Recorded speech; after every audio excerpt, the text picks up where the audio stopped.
casa, não porque querem complicar a vida dos seus filhos, mas porque querem protegê-los. As leis de trânsito existem para evitar acidentes. O universo é regido por leis, e as leis, mesmo que não gostemos, têm uma função específica, a função de proteção.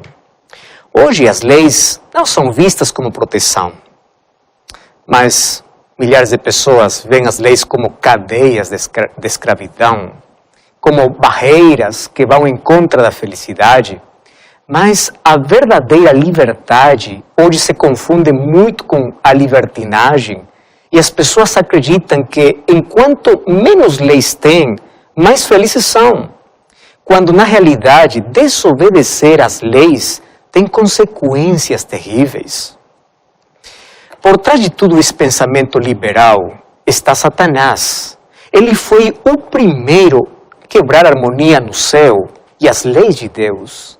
Ele tem um grande ódio contra todos aqueles que são fiéis e obedientes a Deus por guardar os mandamentos de Deus.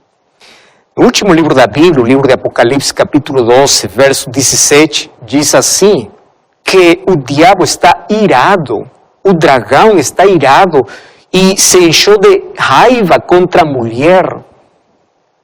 E foi para lutar, fazer guerra contra os descendentes, o remanescente, que são os que guardam os mandamentos de Deus. Sabe que o diabo não odeia todos aqueles que afirmam seguir Jesus, mas ele odeia aqueles que são fiéis, aqueles que são obedientes a Jesus, guardando os seus mandamentos. Cada vez que você levanta a sua voz contra a lei de Deus e contra aqueles que guardam os mandamentos de Deus, você está se colocando do lado do inimigo de Deus. Mas sabe uma coisa? Falar sobre a lei de Deus é o assunto mais impopular. Não é pregado em muitas igrejas, em muitos púlpitos, argumentos e textos são colocados fora de contexto para tentar anular a lei de Deus. Mas hoje vamos deixar todo tipo de preconceitos e argumentos e deixar que a Bíblia possa nos guiar, que a Bíblia possa iluminar tão claramente sobre esse assunto e finalmente cada um pode tomar a sua própria decisão, pois temos a liberdade de aceitar ou rejeitar. Mas se você acredita que sua fé deve estar baseada em Jesus Cristo e em sua palavra, por favor, abra a Bíblia e acredite que a Bíblia diz. Primeira coisa que temos que responder é como o ser humano é salvo. O livro de Efésios capítulo 2, verso 8, diz assim. O verso 8 diz, porque pela graça sois salvos mediante a fé.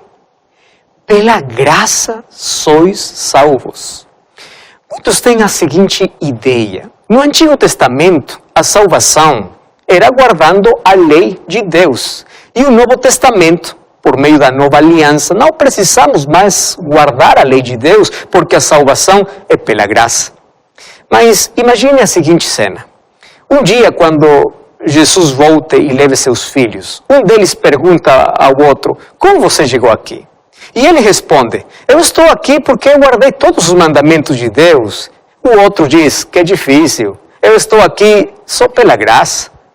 Eu fiz o que queria, enfim, a graça de Deus me trouxe aqui. Isso seria totalmente injusto, né? Porque não existem dois métodos de salvação. Só existe uma forma para chegar para o céu, é Jesus Cristo. As pessoas do Antigo e do Novo Testamento são salvas da mesma forma, pela fé e pela graça de Jesus. A única diferença é que no Antigo Testamento as pessoas tinham fé em um sacrifício que ainda não havia sido realizado, através do sistema de sacrifícios. Eles tinham fé em Cristo e através dele recebiam a graça de Deus e eram perdoados e salvos. E as pessoas no Novo Testamento têm fé em um sacrifício já realizado, onde não precisamos mais cerimônias que apontam para o sacrifício de Jesus. Mas no final das contas, Todos nós somos salvos pela graça e pela fé. Ou seja, não existem dois meios de salvação.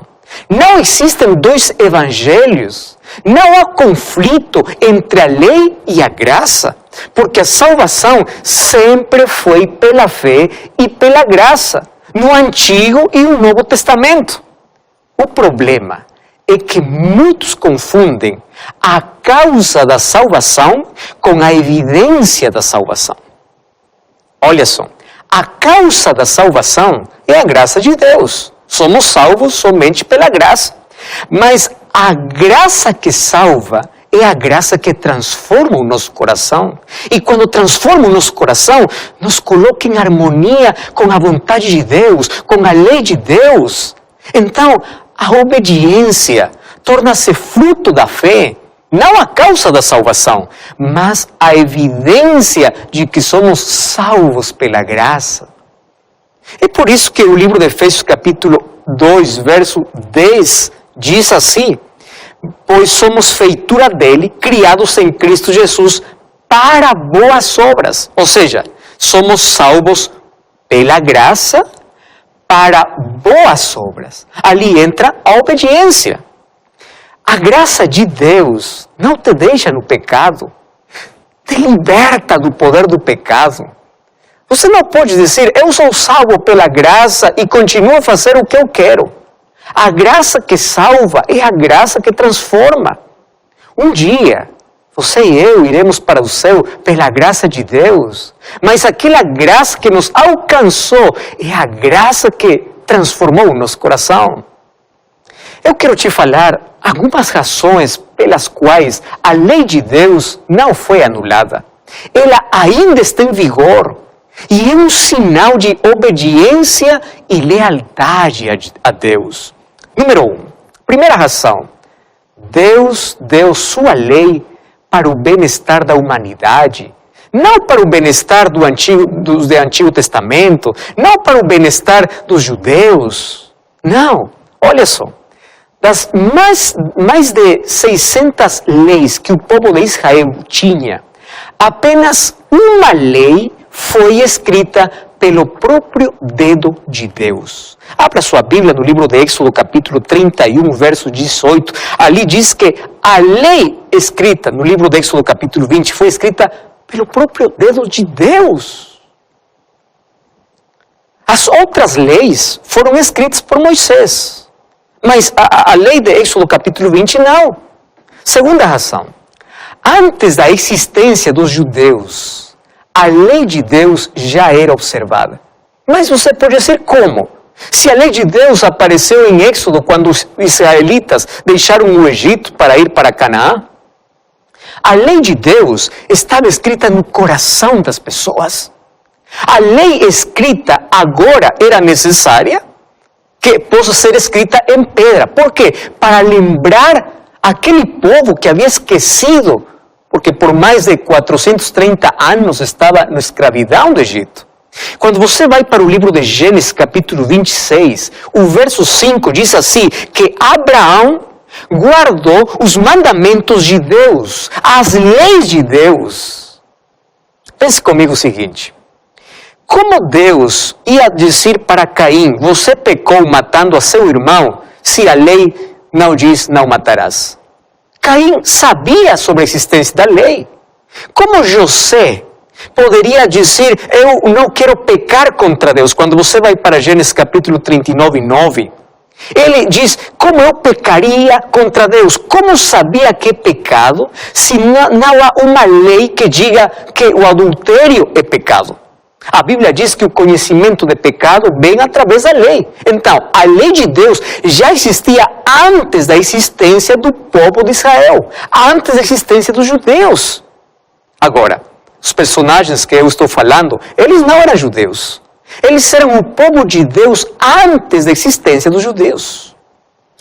Número 3. Você tem que saber o seguinte, que a lei de Deus é uma lei baseada no amor. A base da lei é o amor. E Satanás odeia a lei de Deus porque a lei é um reflexo do caráter de Deus. O livro de Romanos, capítulo 7, verso 12, diz que a lei de Deus é justa, é santa e é boa. Agora, eu pergunto para você, essas são as características de Deus? Deus é justo, Deus é santo, Deus é bom. É um reflexo. Onde está mostrado? Na sua lei. Jesus Cristo resumiu a lei no amor.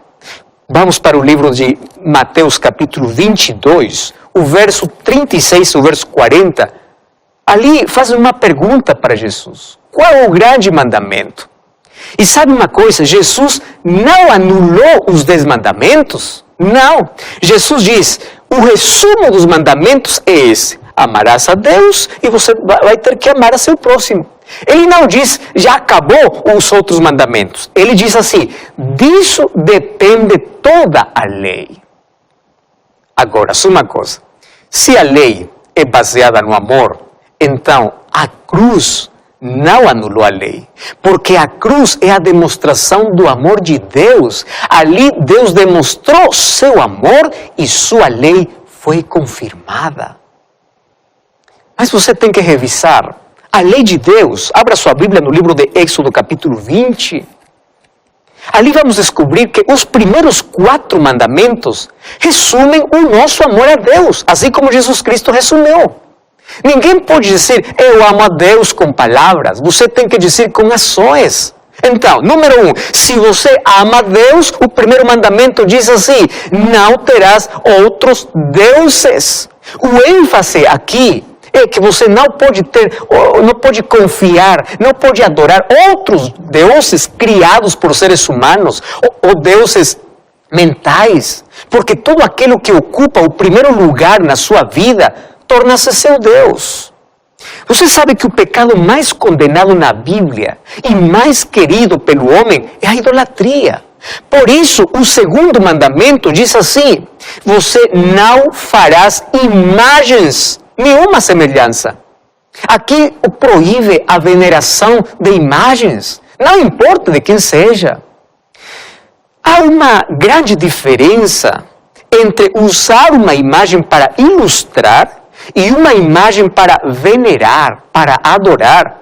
Quando Deus mandou construir o santuário, ali havia algumas imagens, mas não eram para adorar, eram para ilustrar o plano de salvação. Quando você vai para a Bíblia, o livro de Salmos, capítulo 135, verso 16 ao 18, e o livro de Isaías, capítulo 44, verso 9 em adiante, ali Deus condena totalmente a veneração de qualquer imagem. Esse é o segundo mandamento. E o terceiro mandamento, se você ama a Deus, o terceiro mandamento diz, você não vai tomar o seu nome em vão. Você não vai usar o nome de Deus para mentir ou jurar falsamente. Se você ama a Deus, o quarto mandamento diz assim, lembra-te do sábado. Foi Deus quem separou aquele dia para o culto. Sábado é um monumento que Deus levantou para te dizer que Ele é o Criador. E quando Ele veio aqui para morrer, Ele descansou no sábado como monumento da redenção. Quando Ele terminou sua obra da criação, Ele descansou o sábado. E quando Ele terminou sua obra da redenção, Ele também descansou no sábado. E se você vai para os outros 6 mandamentos, mostram qual é o nosso amor pelo nosso próximo. Honre seu pai e a sua mãe, não cometa adultério, não roube, não diga falso testemunho, não viva cobiçando nada do seu próximo, ou seja, é o amor para o próximo.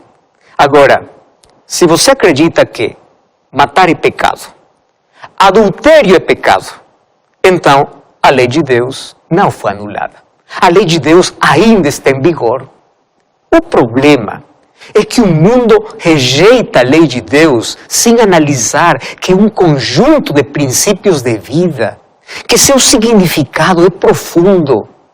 E quando pela graça de Deus somos restaurados, Deus coloca sua lei em nosso coração para vivermos em harmonia com sua vontade.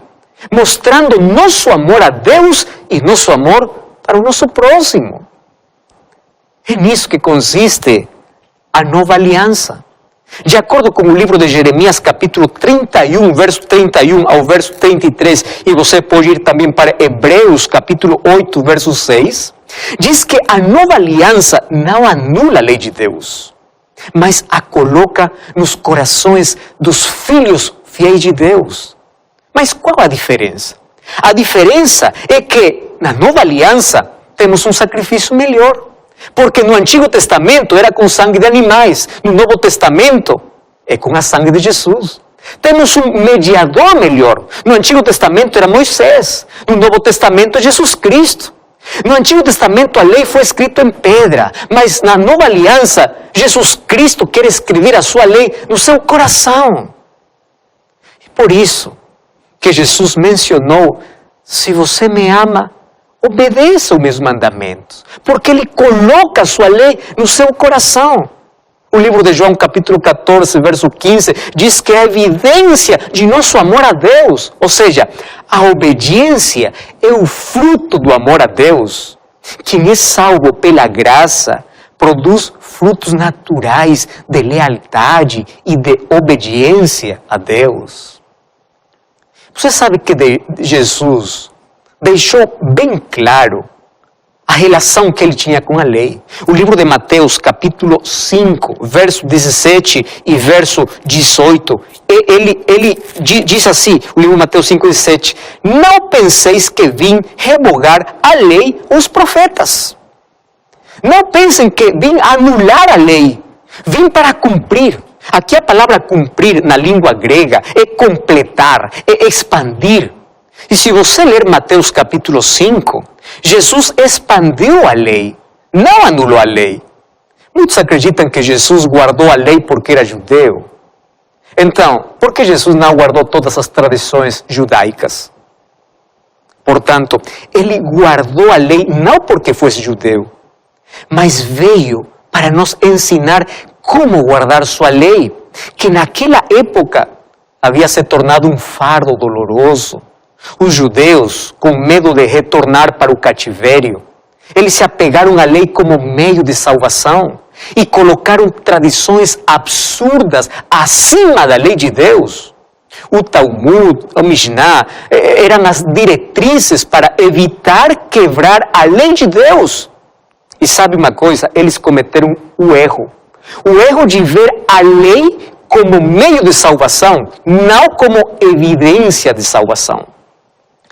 Essa é a principal razão pela qual muitos interpretam mal as cartas do apóstolo